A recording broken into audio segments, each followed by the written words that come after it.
Los rusos se están volviendo contra Putin. Su llamada operación militar especial se ha convertido en un desastre humillante.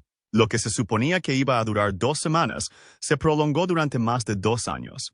Y Putin fracasó en todas las ocasiones. Hoy está luchando no solo contra Ucrania, respaldada por la OTAN, sino también contra su propio pueblo que se niega a librar sus guerras. Veamos cómo la incompetencia de Putin lleva a sus soldados y ciudadanos a rebelarse. Comenzaremos con el evento importante más común que probablemente cambió el curso de toda la guerra.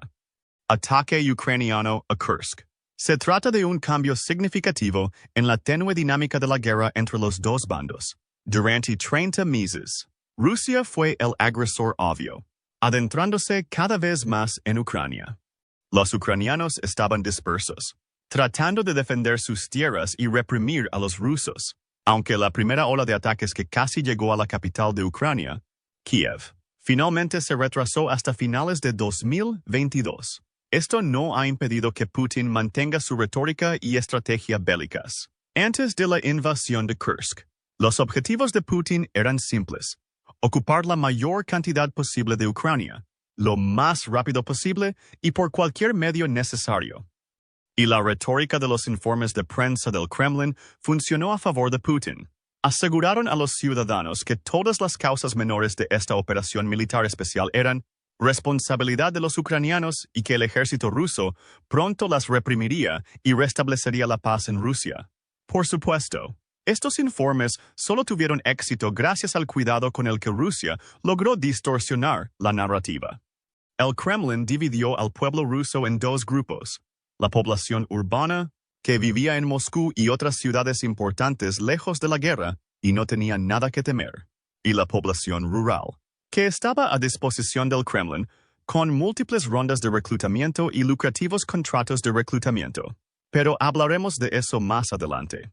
La invasión de Kursk cambió la situación y Rusia de repente se convirtió en el defensor. Ucrania cruzó la frontera que separa los 2 países e invadió una de las regiones rusas, que resultó estar débilmente defendida por las fuerzas rusas. Toda la invasión pareció más un sueño febril que una verdadera campaña militar. Al principio, el gobierno ucraniano y su ejército guardaron silencio. No ha habido informes de prensa que permitan determinar si la invasión fue exitosa ni cuál era el objetivo principal de esta estrategia. Los primeros informes provinieron del Kremlin. Se jactaron de que el ejército ucraniano cruzó la frontera con solo 100 soldados y unos pocos vehículos militares, lo que, según dicen, es un intento desesperado de distraer a las fuerzas rusas del frente real, es decir, los combates en curso en la región ucraniana de Donetsk. Las autoridades afirmaron que reprimirían rápidamente al invasor ucraniano, lo que lograron las fuerzas rusas estacionadas en Kursk. Unos días más tarde, la información procedente de Rusia se volvió más cuestionable. La invasión parecía no solo continuar, sino progresar. Pronto, Ucrania pudo tomar el control de decenas de pueblos y ciudades de la región de Kursk. ¿Cuál es entonces la causa de este cambio? La respuesta es bastante simple: militar. En lugar de contratar soldados profesionales contratados para ocupar posiciones defensivas en Kursk, el ejército trajo nuevos reclutas para ocupar estas posiciones. Probablemente ocurrió lo mismo en muchas otras regiones vecinas de Ucrania, pero fue en Kursk donde los efectos fueron evidentes. Los reclutas de Kursk resultaron insuperables para las fuerzas de invasión ucranianas, que crecieron en tamaño y recibieron más apoyo de artillería durante la primera semana de la invasión. Durante las varias semanas de cobertura mediática de los acontecimientos en Kursk, se publicó más de un video que mostraba a los soldados rusos simplemente rindiéndose ante el avance ucraniano. Según el informe del comandante en jefe de Ucrania, Alexander Syrsky, el ejército ucraniano capturó a casi 600 soldados rusos, que luego se convirtieron en prisioneros de guerra y fueron transportados a prisiones ucranianas. Un informe inicial de una de las prisiones responsables de albergar Siparnat e Lospan, prisioneros de guerra, sugirió que alrededor del 80% de los soldados de Kursk eran reclutas. ¿Pero por qué es tan terrible para el ejército ruso? Bueno, para responder a esa pregunta, necesitamos profundizar un poco más en cómo funciona el ejército ruso. específicamente en cómo Rusia consigue más tropas. A diferencia de los Estados Unidos de América y muchos otros países del mundo, donde el reclutamiento para el servicio militar es completamente voluntario. En el ejército ruso, el proceso de reclutamiento se lleva a cabo en dos etapas. En primer lugar, hay soldados contratados, llamados soldados contratados, que firman un contrato de 3 años en el ejército ruso, pero luego se les alienta ampliamente a firmar varios contratos consecutivos para extender su servicio. Otro método es la recolección. Antes de la guerra ruso-ucraniana, todos los rusos de entre 18 y 27 años tenían que alistarse en el ejército ruso. De este grupo, cada 6 meses, un cierto número de candidatos serían reclutados en el ejército para servir como reclutas durante un año. Inicialmente, el periodo de servicio militar obligatorio era de 2 años, pero luego se acortó. Pero los motivos de esta decisión se discutirán más adelante. Si bien Rusia generalmente mantuvo un pequeño número de reclutas para reemplazarlos constantemente con nuevos reclutas, la guerra en Ucrania cambió significativamente la situación. Durante la guerra, se estima que el ejército ruso reclutó aproximadamente 130,000 soldados cada 6 meses. En julio de 2023, el límite de edad superior para el servicio militar obligatorio se elevó de 27 a 30 años, lo que permitió a Rusia atraer a un número aún mayor de hombres rusos al servicio militar obligatorio. Como resultado, Rusia depende cada vez más de sus propios reclutas en lugar de soldados contratados. Pero, ¿dónde está la diferencia?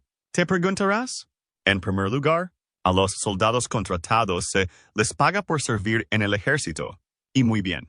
Durante la guerra, el gobierno ruso retrasó contratos que preveían 3 o 4 salarios promedio. Esto fue particularmente evidente en las regiones más rurales del país, lo que llevó a una demografía significativamente desigual dentro del ejército ruso. Según algunas fuentes, el riesgo de morir durante la guerra es más de 50 veces menor para los moscovitas que para los miembros de la minoría siberiana. Esta tendencia muestra que Rusia depende de personas desesperadas por ganarse la vida y dispuestas a comprometerse a realizar 2 años de servicio militar. De todos modos, esto no resuelve completamente el problema del servicio militar, porque en este caso el servicio militar es esencialmente gratuito. No, la principal diferencia entre los soldados contratados y los reclutas es cómo se les trata en el ejército y la estructura general del ejército ruso. Como puede ver, a diferencia de Estados Unidos, que tiene 5 sitios principales de entrenamiento para todos los reclutas, el entrenamiento militar ruso está mucho más descentralizado. Los reclutas son asignados inmediatamente a unidades, y cada unidad es responsable de brindar capacitación de acuerdo con los estándares establecidos. Sin embargo, esta descentralización llevó a muchos oficiales a eludir los sistemas de capacitación que imponían, lo que generó grandes diferencias en experiencia y capacitación entre cada unidad.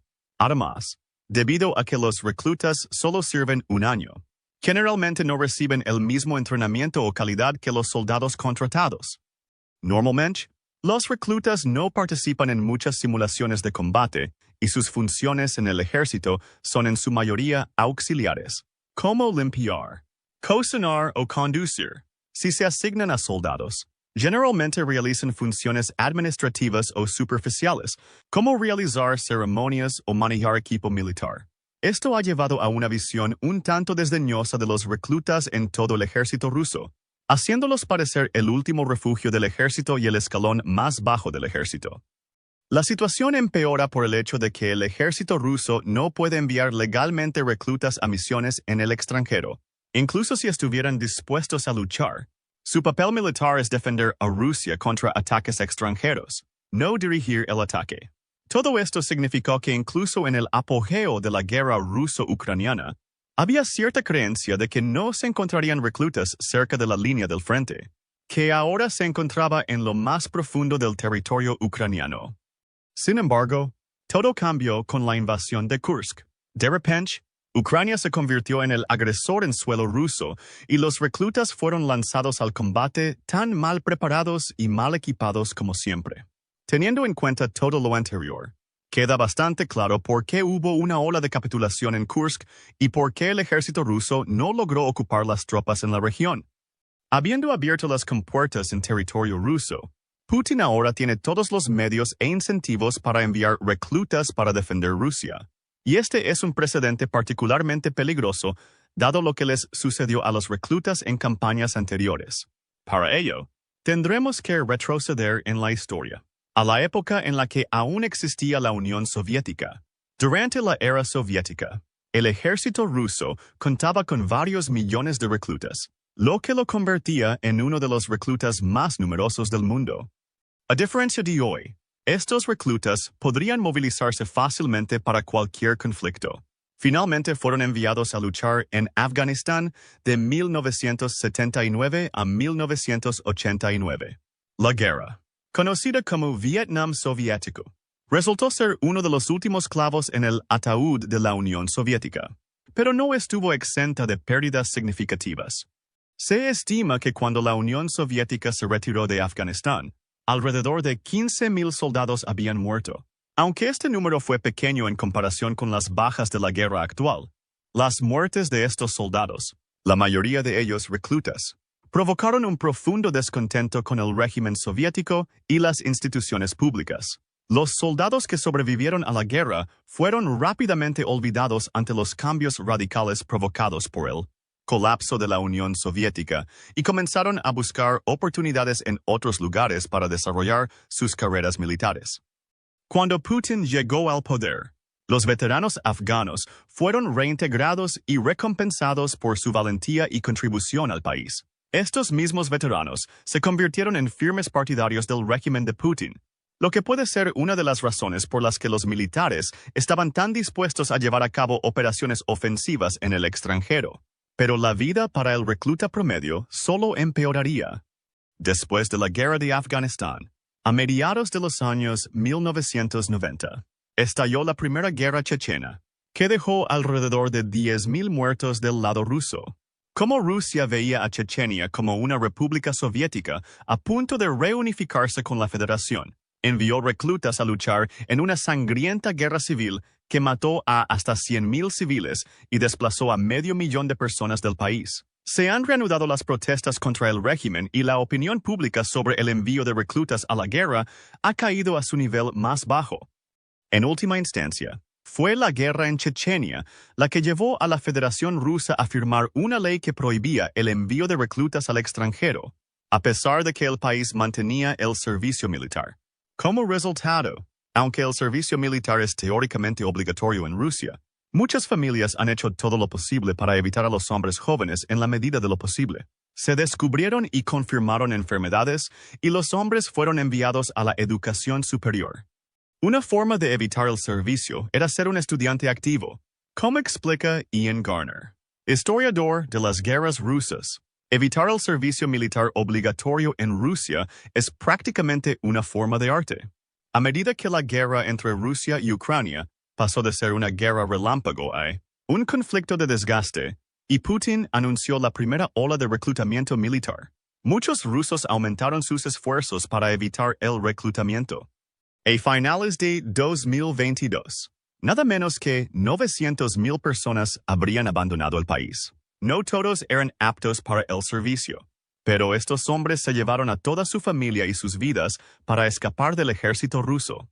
Y ahora que Ucrania está en territorio ruso, se puede volver a llamar a los reclutas al frente, esta vez contra un ejército mucho más experimentado y decidido a ganar. Por tanto, no es de extrañar que los soldados dispersos en Kursk se rindieran rápidamente ante los ucranianos que se acercaban. Realmente no tuvieron suerte, y si Ucrania decide aprovechar su ventaja, lo mismo podría suceder en otras regiones vecinas, provocando descontento entre soldados y civiles por las acciones de Putin durante la guerra. La invasión de Kursk también demostró que a Putin no le preocupaba tener que desplazar a cientos de personas de sus hogares, ya que las estimaciones actuales sitúan las zonas de Kursk ocupadas por Ucrania en alrededor de 200,000 personas. Mientras tanto, Rusia sigue prestando mucha más atención a los soldados contratados. Aunque los reclutas técnicos pueden firmar un contrato, solo pueden hacerlo después de su primer año de servicio militar. Dada la escala de la guerra ruso-ucraniana, esto significa que es posible que muchos reclutas ni siquiera sobrevivan su primer año de servicio. Todas las promesas de gloria, heroísmo y compensación monetaria están definitivamente dirigidas a los soldados contratados que están en el frente, luchando por capturar 1,5 millas de tierra en Donetsk, inundada de municiones de la OTAN. Cuando se entrevistó a los reclutas capturados en Kursk, la mayoría sugirió que no esperaban ver un combate real. Para mantener su posición, recibieron entrenamiento y equipo mínimos. Algunos blogueros militares incluso sugirieron que el último grupo recibió solo 1 semana de entrenamiento militar. Esto no es suficiente para preparar a un hombre para la acción en el ejército, y mucho menos en el campo de batalla. Según la política rusa, los reclutas deben recibir capacitación durante 1 o 2 meses y luego recibir capacitación adicional durante 3 a 6 meses antes de que puedan considerarse listos para servir. En Estados Unidos, el campo de entrenamiento dura hasta 10 semanas, seguidas de al menos 22 semanas de entrenamiento avanzado. 1 semana o 2 no es prácticamente nada comparado con esto. El Kremlin es consciente de la disparidad en el trato a los reclutas y contratistas. Hasta ahora ha tratado de evitar cualquier informe condenatorio destinado a encubrirlos. Mientras los ucranianos marchaban por los campos de Kursk, seguidos por los reclutas rusos que se rendían, los oficiales celebraron el Día Oficial de los Oficiales. Los informes procedentes de la región de Kursk siguen destacando la falta de una respuesta militar adecuada por parte de Rusia. Zelensky destacó que Ucrania tiene la intención de ocupar la región el mayor tiempo posible, lo que le daría otro símbolo en la mesa de negociaciones. Mientras tanto, Putin intentó en vano esconder bajo la alfombra la existencia misma de la invasión de Kursk. Pero los reclutas no son el único grupo que debería preocupar a Putin. Algunas personas mucho más cercanas a Moscú y capaces de mover hilos importantes también han comenzado a dudar de la capacidad del presidente ruso para liderar el país. Estamos hablando de oligarcas rusos. Estos hombres y mujeres, pero en su mayoría hombres, se han enriquecido en gran parte debido a la expansión masiva de Rusia en el sector energético, particularmente en la industria del petróleo y el gas. Los viejos oligarcas se hicieron ricos en la década de 1990, cuando las reformas gubernamentales llevaron a cambios significativos en la industria, permitiendo que unos pocos se enriquecieran del socialismo al capitalismo en la Rusia actual. Putin ha tratado principalmente de reemplazar a los ex-oligarcas que lo criticaron después de su llegada al poder, pero con menos éxito. Después de que los pocos restantes fueron encarcelados, el resto hizo un trato con Putin en el que perdieron parte de su riqueza y poder. Pero permanecieron a merced del presidente ruso y continúan beneficiándose de él. Pero eso solo funcionó mientras el sector energético del país prosperara. El Kremlin necesitaba oligarcas con amplios vínculos con las empresas más grandes, del mismo modo que los oligarcas necesitaban a Putin, que podía rescatar a las empresas en quiebra a través de un banco estatal. La guerra en Ucrania ha cambiado la situación. Casi de la noche a la mañana, Rusia perdió a algunos de sus principales socios comerciales y tuvo que apresurarse a firmar acuerdos comerciales con China e India para compensar sus pérdidas. Los negocios con China eran probablemente mucho menos lucrativos que los negocios con Europa, pero eran prácticamente la única forma de apoyar al país durante la guerra. El comercio con China alcanzó un máximo de $240,000 millones en 2023 y actualmente muestra una ligera disminución. Al comienzo de la guerra, cuando aún no se sabía cuánto duraría, los oligarcas guardaron silencio, esperando todavía las consecuencias económicas de la invasión. Sin embargo, cuando aparecieron los primeros signos de malestar, algunos decidieron adoptar una postura pública contra la guerra. Uno de estos oligarcas es Oleg Tinkov, quien renunció a su ciudadanía rusa en 2022 y calificó de idiotas a sus seguidores rusos. Tinkov es probablemente la primera de muchas fichas de dominó que caen alrededor de Putin. Otros oligarcas han recurrido solo a críticas y quejas simbólicas, como Mikhail Friedman, cofundador del mayor banco privado de Rusia. Friedman regresó a Rusia tras el estallido del conflicto entre Israel y Hamas, demostrando que Putin todavía tiene control sobre el funcionamiento de los oligarcas. Putin aprovechó la guerra como una oportunidad para reducir aún más la influencia de los oligarcas sobre su régimen. Un ejemplo de ello es el reciente juicio por la nacionalización de la empresa de uno de los hombres más ricos de Rusia, Andrei Melnichenko. Si bien Rusia está sometida a numerosas sanciones occidentales, muchas empresas propiedad de oligarcas como Melnichenko ya no tienen los mismos vínculos económicos que antes de la guerra. Esto los convierte en objetivos sorprendentemente fáciles para el control estatal ruso y, por tanto, para quienes los poseen. Pero los oligarcas probablemente también estén involucrados. ¿Recuerdas que hablamos de cuántas personas se hicieron ricas en el sector energético? Bueno, este sector no pinta bien en estos momentos. Los repetidos ataques ucranianos a refinerías clave han provocado una escasez generalizada de petróleo y gas refinados. Esto se debe principalmente a que Rusia utiliza un método de entrega justo a tiempo y mantiene cantidades muy pequeñas de petróleo en sus reservas, a pesar de ser uno de los mayores productores de petróleo del mundo. Esto significa que una caída repentina de la producción, como el bombardeo de una refinería en el oeste de Rusia, podría interrumpir el flujo de estos preciosos recursos. Esto afecta tanto al comercio como a la economía nacional. De hecho, Rusia perdió casi el 15% de su capacidad de refinación de petróleo el año pasado, lo que finalmente obligó al gobierno a suspender las exportaciones de combustible a todos los países de la ex Unión Soviética, excepto A4. Para fines de 2024. Algunos analistas sugieren que la prohibición durará hasta 2025. Además, Rusia ha pedido a Kazajistán que cree una reserva de 100,000 toneladas de gasolina que se puede entregar a Rusia en un breve retraso. Por supuesto, esto no significa que los oligarcas rusos hayan perdido mucho en la guerra. Bloomberg publicó una lista de una docena de empresas que ganaron más de 11,000 millones de dólares en dividendos solo en 2023. Por lo que el dinero siguió fluyendo hacia los bolsillos de los oligarcas, aunque proviniera de otras fuentes en menor medida. Sin embargo, los intentos de Putin de liquidar a algunos de los que más ganan y el hecho de que los ataques ucranianos estén empezando a afectar directamente el comercio de petróleo y gas sientan un precedente peligroso para los oligarcas que operan en este sector. Dado que el sector energético representa alrededor del 20% del PIB del país, la terminación constante de los acuerdos comerciales y las prohibiciones de exportación seguramente conducirán a déficits a largo plazo. Las sanciones occidentales también limitan el alcance de los oligarcas bajo Putin. Con los vínculos que establecieron rotos a raíz de las sanciones, Putin puede encontrar que la vieja cepa de oligarcas es inútil para mantener una fachada de apoyo público en el país. Peor aún para Putin, Ucrania ha comenzado a intensificar su ofensiva, lo que podría desanimar aún más a los oligarcas y a la clase media. El 10 de septiembre de 2024, Ucrania llevó a cabo el mayor y ambicioso ataque con drones hasta la fecha.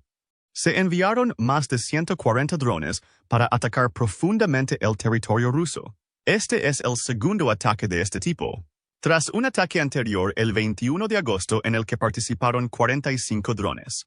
¿El objetivo principal? El propio Moscú.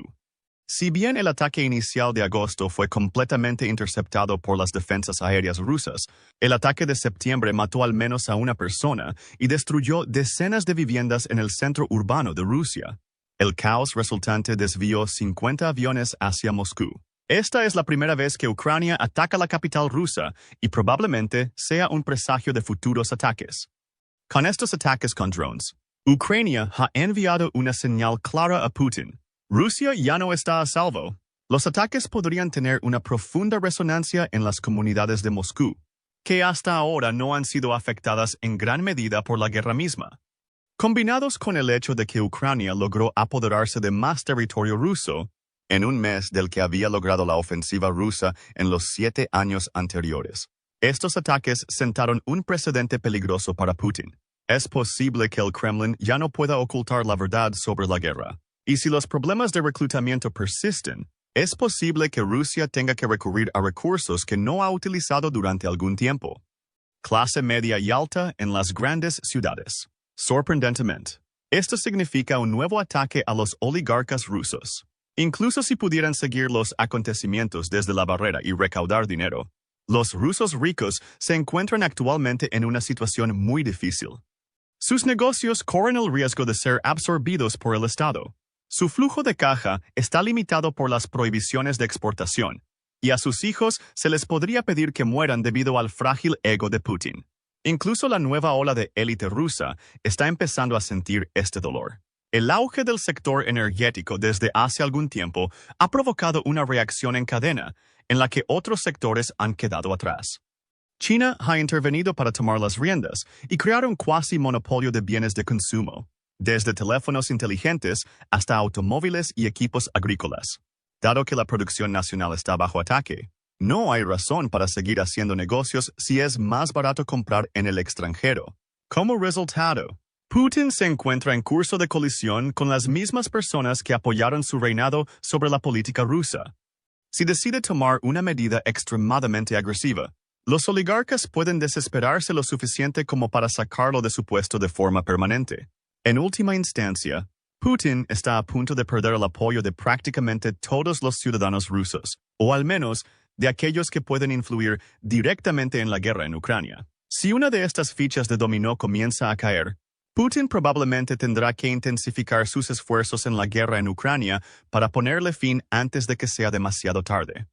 Sobre el papel, Rusia todavía tiene los recursos para sobrevivir a Ucrania en una guerra de desgaste.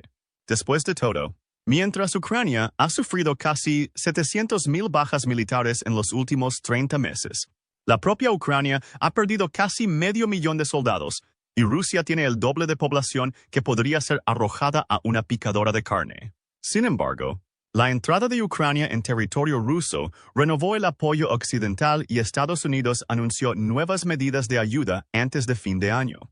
Además, a pesar de años de ruido de armas, las amenazas de Rusia de desplegar armas nucleares contra la OTAN han resultado inútiles hasta ahora.